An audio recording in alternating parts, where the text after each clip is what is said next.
तत्रैव गंगा जमुना नर्मदावने सिंधु सरस्वती चैवा आथे पुरुषोत्तम मास माध्यम प्रारंभ प्रेम से बोलिए पुरुषोत्तम मास माध्यम की जय। कल आज अधिक मास विष्णु भगवान के वार्तालाप सुन लो। अब आई के कथा में फिर आऊ की कैसे से वर्णन है। नारद वाचा किमु वाचं महाभागा श्रुत्वा तद्वचनं हरे चरण अर्घ्ये निपातितं अधिकमासं तपानिधि। श्री नारायण वाचा शृणु नारद वक्ष्यामि यदुक्तं हरिनागवा धन्यवासी तं मुनिश्रेष्ठा यन्मा पृच्छसि सत्य कथिताम्। और नारद जी नारायण के प्रति कहते हुए कहते हैं कि हे महाभाग, जब अधिक मास भगवान के चरण कमल में आए तो वहां पड़ा हुआ उनके वचन को सुनने में व्याकुल हुए। उसके बाद हरि भगवान कहते हैं निष्पाप नारद, जो हरि ने कहा है वह मैं कहता हूं सुनिए। तुम श्रेष्ठ हो, तुम धन्य हो। तब श्री कृष्ण भगवान कहते हैं अर्जुन ने अभी तो आप वैकुंठ के विषय में सब इनको बताए, लेकिन यह तो लग रहा है कि अभी तक संतुष्ट नहीं हुआ, इसीलिए आपके चरण में पड़ा हुआ। भगवान का जो गरुड़ है सवारे देखे कि मलमास जो है उसको गर्मी का अनुभव ज्यादा हो रहा है। अब घबराए रहता है लोग तो उसमें और ज्यादा गर्मी हो जाता है। नियम है, कानून अगर हो जाएगा तो भय से भी देखिएगा पसीना निकलने लगता है, ठंडी में भी। गर्मी का तो बात छोड़िए। भगवान समझ गए, बिरकुटी से गरुड़ को आदेश हुआ, वो अपने पंख से डुला के उनको हवा देने लगे। मलमास फिर उठा, कहना नाथ आप जितना भी सेवा कर रहे हैं मुझे कोई भी चीज अभी अच्छा नहीं है। अभी तो केवल आप आश्वासन दे रहे हैं ऐसा होगा, मालिक बनेंगे। अब होगा तब ना, मुझे यह सब अच्छा नहीं लगता। हे जगत के धाता, हे जगत के हे विष्णु, हे नाथ, आपके शरण में मैं आया हूं। सबसे पहले मेरी रक्षा करिए। ऐसा करता हुआ बारंबार विलाप करता हुआ मदमास वैकुंठवासी ऋषिकेश भगवान ने से फिर निवेदन किया। तब विष्णु भगवान कहते हैं उत्तिष्ठो असि भद्रं ते विषादं वत्समा कुरु त्वदुःखं दुनिवार्या मे प्रतिभाति निस्पृहः एते युक्ता मनसि ध्यात्वा तदुपायं क्षणं प्रभु विनिश्चितं पुनर्वाक्यं उवाच मधुसूदनः। अब विष्णु भगवान कहते हैं बात जिससे कभी कभी दुख का निवारण आपस में बातचीत करता है, कोई उपाय निकल जाता है। वो कहता है तुम्हारे सुख तुमको मिले, इसीलिए सुख कब मिलेगा जब तुम्हारा दुख दूर। कष्ट निवारण होने योग्य देखता है तो सोच मत कर, तुम उठ, तेरा कल्याण होगा। ऐसा कहकर पलवत मन में उपाय निश्चित कर फिर बोले कि हे वत्स, मेरे साथ योगियों को भी दुर्लभ, मेरे साथ तुम गोलोक धाम को चल, जहां गोपियों के बीच में द्विभुजधारी श्री कृष्ण भगवान मुरलीधर, ज्यादा भगवान को देखिएगा चार बात है। अब कृष्ण भगवान को कहीं देख लिए दो भूतधारी उनको कहा, दो हाथ। और उनका शरीर का जो वर्णन होता है नवीन मेघ के समान। नया नया जब मेघ लगता है नीला वर्ण रहता है, और जब काला हो गया तो आदमी सब चीज को ठीक ठाक रखने लगता है, क्या भी बरसने लगता है, काला हो रहा है। नीला रहता है तब तक चिंता नहीं है।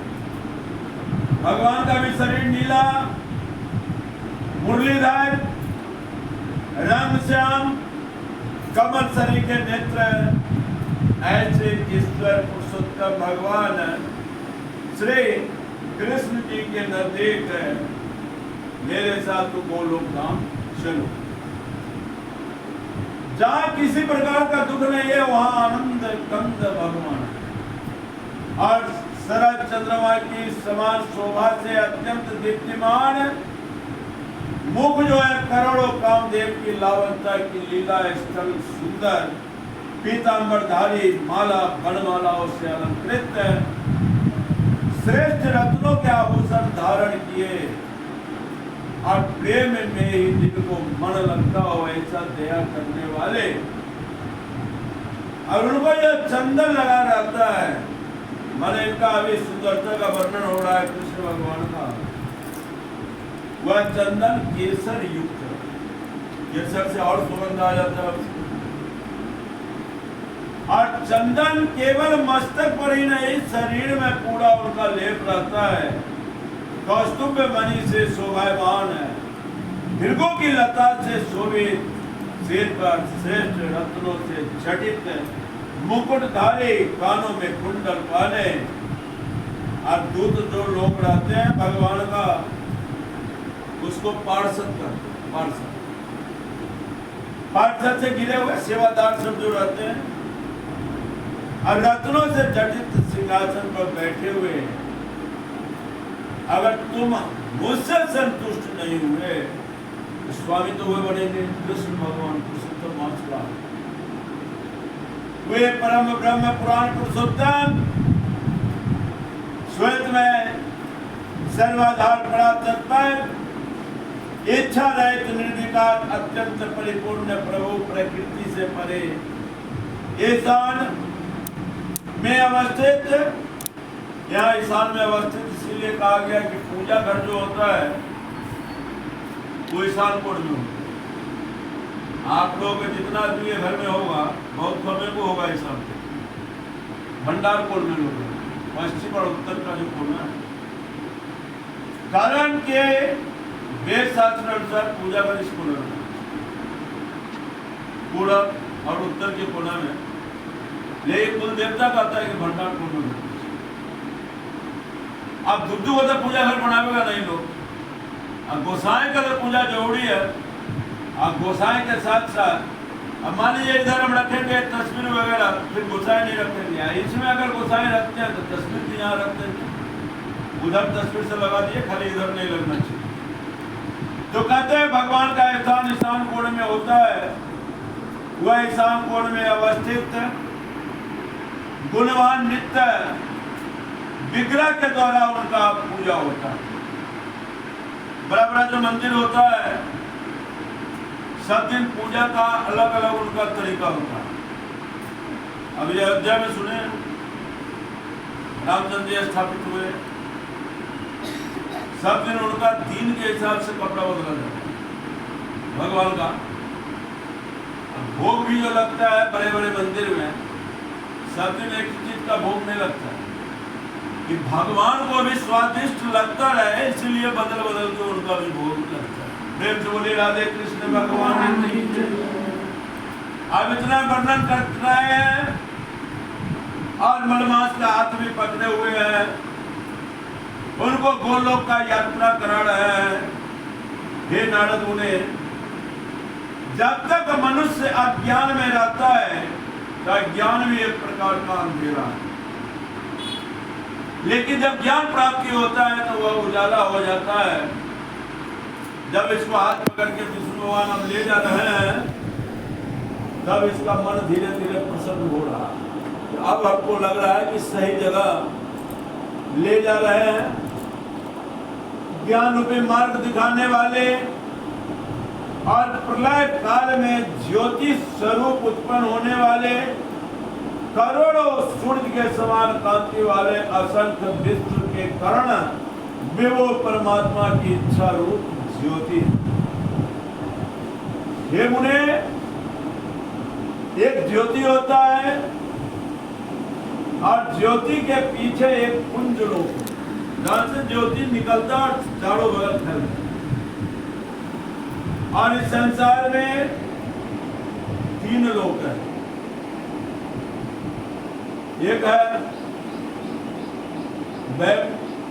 है गोलोक, एक है पाताल लोक, एक है पृथ्वी लोक, एक है ऊपर वाला लोक। 3 लोक, सब जगह जीव है। अब पाताल लोक में क्या होता है? लोग कहते हैं पाताल में क्या हुआ? जीव नहीं। अरे जीव कैसे नहीं? मनुष्य नहीं है, लेकिन जीव जो जलीय जीव है, जो पानी में रहने वाला जीव है, वो जीव तो रहता है उसमें। कभी कभी देखिए, अगर ट्यूबवेल चलाता रहता है लोग, छोटा छोटा मेढक अंदर से है, ठीक है, मेढक ऊपर से भी गिर सकता है, लेकिन नीचे से नहीं। उसी तरह जीव है, ऊपर में भी जीव है। अब पृथ्वी पर जितना जीव है देखते ही है, 84 लाख प्रकार की योनि कहा जाता है। तो 3 लोक हैं। तो पहले लोग आते हैं मृत्यु लोक। पृथ्वी को मृत्यु लोक भी कहा। कारण है, जो भी जीव जन्म लेगा वो मृत्यु से नहीं बचेगा, चाहे जीव कोई भी हो, मनुष्य हो, चींटी हो, जानवर हो, पेड़ पौधा, कुछ भी हो।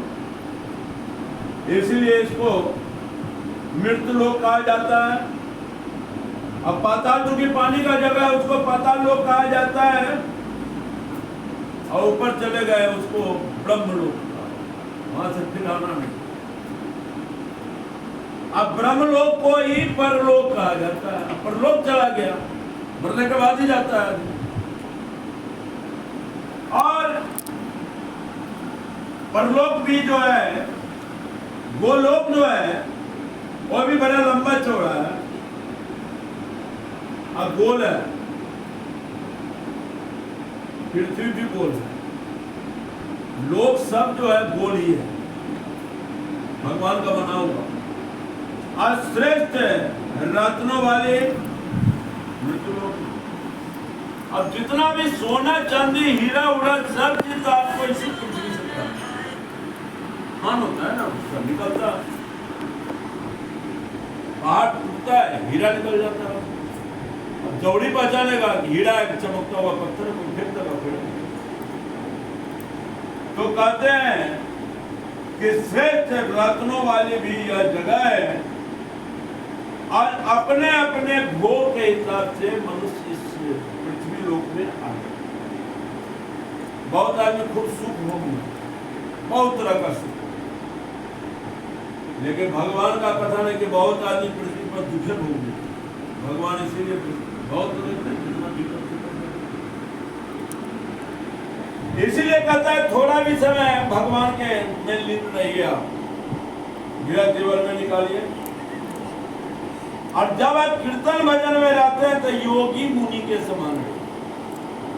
सब आदमी जो है, अब यहाँ पर तो स्त्रीगण सब है, तो पति बाल बच्चा घर पर है। कथा पुराण में जाते स्त्रियां ही जाती है। और जितना देर आप कीर्तन भजन में रहते हैं, बुझे हम योगी हैं, सन्यासी। वास्तव में आप है नहीं, लेकिन भगवान के लिए आप गृहस्थ जीवन तत्काल से, नहीं तो फोन उत्तर आगे करता है, कुछ घर पर ऐसा होगा तो समाचार तो आता है। लेकिन जब आप कीर्तन भजन सत्संगत में जाते हैं तो योगी के स्वरूप में रहिए। भगवान अगर दिखाई भी नहीं देते तो अदृश्य शक्ति में आपको आशीर्वाद जरूर है। तो श्री भगवान कहते हैं कि जब आप कीर्तन भजन में जाते हैं, कथा श्रवण वगैरह में जाते हैं, तो तामसिक भोजन करके, वास्तव में समझा रहे हैं उसको, अधिक मास को, मलमास को। अभी मलमास ही नाम है उनका, लेकिन वही कथा बन जाता है। तो कहते हैं कि योगियों के स्वप्न में भी अदृश्य है, और कथा पुराण में जाते हैं तो सात्विक भोजन करके, माने गरिष्ठ चीज नहीं खाना है तो ज्यादा देर से पचे, वैसा भोजन नहीं करना। हो सकता है भोजन के क्या हो जाएगा, कहीं कहीं कथा बड़ा लंबा चलता है। अब ये सब कथा आधा घंटा गया मान लीजिए, लेकिन भागवत सुनने जाइए तो 3-4 घंटे का नाटक होगा। और जो प्रवचन करते रहते हैं उनको भी देखते हैं, थोड़ा भी नहीं उठते हैं। अच्छा, तो जब बोलने वाला नहीं उठ रहा है तो सुनने वाला क्या उठे? लेकिन सुनने वाले को बड़ा बेचैनी होने लगता है, कोई उठने लगता है, कोई इधर चल गया, कोई उधर। तो कहते हैं वहां पहले सात्विक भोजन करिए, इसीलिए कहता है कि हल्का फुल्का आहार लेकर के पूजा पाठ जाते हैं। और वहां जब आप जाते हैं, योगी मुनि जैसा धारण करिए, इससे आप भी जब गोलोक जाएंगे मरने के बाद तो आपको भी मुक्ति मिलेगा। नहीं तो संसार में क्या है कि आदि होगा तो व्याधि होगा। आदि मतलब मानसिक चिंता होगा, और जब ये चिंता करिएगा ना तो शरीर में व्याधि हो जाएगा। शरीर का ऐसा आदि से व्याधि हो जाएगा। व्याधि मतलब शारीरिक कष्ट, और शारीरिक कष्ट अगर हो गया तो उससे बहुत सारा रोग हो जाएगा। कभी कभी आप चिंता देखिएगा, होता होगा, मेरे साथ भी होता है, पंडित जी के साथ भी होता है। ऐसा बात सभी गृहस्थी वाले हैं, माथा में दर्द पकड़ लेगा, बहुत सोचने उठने लगेगा, मन उकलाहट हो जाएगा। और कहता है कि जवानी में अगर आदि व्याधि ज्यादा हो गया, चिंता तो ज्यादा कमाने के ही समय में होता है ना, बहुत सी पूर्ति करना पड़ता है। तो बुढ़ापा कहता है जल्दी आ जाए, ज्यादा चिंता करिएगा तो बुढ़ापा जल्दी आ जाएगा। अब बुढ़ापा जल्दी आ गया, अब कुछ आप कमा धमा नहीं रहे हैं, बाल बच्चा पर हो गए। अब बाल बच्चा अगर आपकी आज्ञा का पालन नहीं करेगा तो मानोगा मृत्यु हो जाएगी। तो ऐसा काम नहीं, जीने का कोशिश करना चाहिए। मृत्यु तो बड़ा आसान चीज है। तो वही समझा रहा है मलेमास को, तुम तक कहते हो हम आत्महत्या करें, मेरा कोई देव नहीं मिलेगा, मेरे महीना में पूजा नहीं होता है। तो मृत्यु से क्या होता है, जो मर गया वो चला जाता है, तो चला गया। किसी का माता पिता तो भी कोई मर गया, शोक किसको होता है, जो जिंदा है उसको नहीं। आज शोक जब होने लगता है तो आप अभी देखिए, माता पिता अगर जीवित है, रोगग्रस्त हो गया तो दवाई दारू तो चाहिए, अपनी इलाज सेवा हुआ तो चाहिए। अगर मर गए तो तत्काल 2-4 लाख रुपया ऐसे भी चाहिए, भोज भात श्राद्ध कराने से। मरने के बाद भी खर्च है, उसके बाद भी खर्च ही खर्च है। लेकिन कहा जाता है अगर आपके पास लक्ष्मीवान है, आप बहुत आदमी को देखिए बहुत शौक से माता पिता बुजुर्गों के मरता है, बहुत खर्चा, इसको भगवान दिया हुआ। नहीं तो कहता है कि क्या होगा, आपको भय हो, भाई कोड़ी है नहीं, शरीर भी स्वस्थ नहीं है, भय उत्पन्न हो जाएगा, मेरा जब सफल होगा कि नहीं होगा, होगा। तो कहता है तुम मृत्यु का सोच रहे, तुम तो चले जाओगे, भयभीत होगा सब तुम्हारा परिजन। अब मृत्यु ऐसा चीज है कि आप बाल बच्चे का विवाह अपने हिसाब से भी कर सकते हैं, 20 महीना में नहीं, अगला लगन में, अगला लगन में। लेकिन मरने के बाद तत्काल आपको सब चीज 10-12 दिन में ही करना, भाई कोड़ी की व्यवस्था, भोज भात, बिरादरी नौकर, सब कुछ। इसीलिए कहते हैं भय से मत जीना चाहिए, श्रेष्ठ जीवन जीना चाहिए, जितना उसमें मग्न रहना चाहिए। और उसके नीचे कहते हैं कि आप तुमको गोलोक ले चलते हैं, गोलोक ही वैकुंठ लोक है, उसी को शिवलोक तुम जानो, जिसमें करोड़ों योजन लंबा और गोलाकार वैकुंठ लोक है। वहां पर ज्यादा जो बैठे रहते हैं वो पीला वस्त्र, और वहां वैष्णव जन ही रहते हैं। हे वैष्णव, चक्र गदाधारी लक्ष्मी से सेवित, 4 हाथ वाले सब स्त्रियों लक्ष्मी के समान नुपुर मेखला झंकार के शब्दों से शोभायमान है, और इनको कहते कहते गोलोक में ले जाते हैं। गोलोक में पहुंच जाते हैं मलमास, कहते हैं ये दाहिना और देखो, यहाँ पर सब चीज तुमको दिखाई देगा, सुख दुख वगैरह सब। कहते हैं दाहिना तरफ जो तुम देख रहे हो सृष्टि में जो प्रलय आता है उसको दिखाया कि क्षण भर में भगवान पृथ्वी को डुला के कैसे नाश कर। वेदशास्त्रीय भाषा में पढ़ता है कि नहीं जरूरी कहिएगा जुलूम हो गया, भूकंप आएगा नहीं, पृथ्वी पर भार बढ़ेगा कोई जाए, लेकिन वेद पुराण कहता है कि उसको नियंत्रित भगवान करे। कभी ये बीमारी, कभी वो बीमारी, प्रलय वाला बीमारी, कोरोना सब। तो कहते हैं कि पहले प्रलय को देखो और इधर तुम शिवलोक को देखो।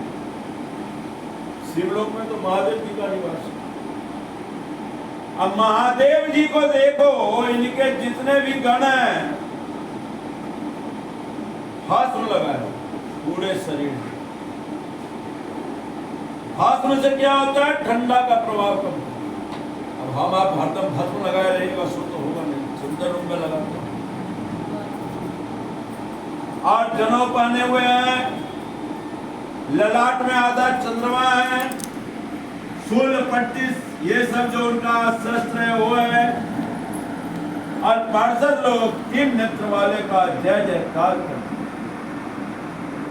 गोलोक में निरंतर परमात्मा को प्राप्त करने वाले बहुत से योगी जन यहाँ रहते हैं।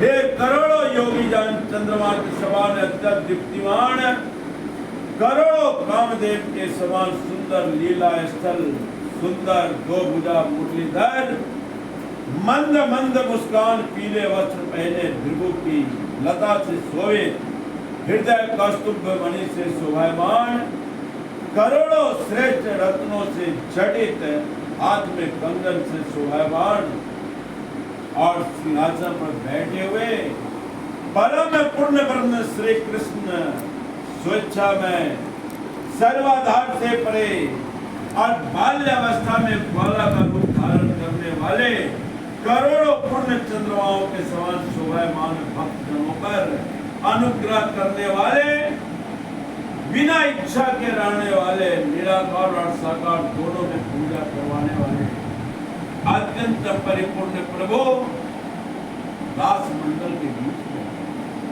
उनका परिचय करा रहा है। और इतना पार्षद के बीच में बैठे हुए हैं फिर भी शांत हैं। और मंगल रूप पूजन योग्य मंगलों के मंगल, परम आनंद धन सत्य अक्षर अव्यय सब सिद्धियों के ईश्वर, सब सिद्धि रूप और सिद्धि देने वाले, प्रकृति से परे ईशान निर्गुण नित्य विग्रह सब के आदि पुरुष और व्यक्त इंद्र रूप नित्य स्वतंत्र परमात्मा स्वरूप। तो मन को शांत रखोगे तो शांति मिलेगा, क्रोध रखोगे, बार बार क्रोधित होगे तो क्रोध से क्या करता है? लोग अपना नाश करते हैं। किसी का आप नाश कर दीजिएगा, आपको दूसरा नाश कर देगा।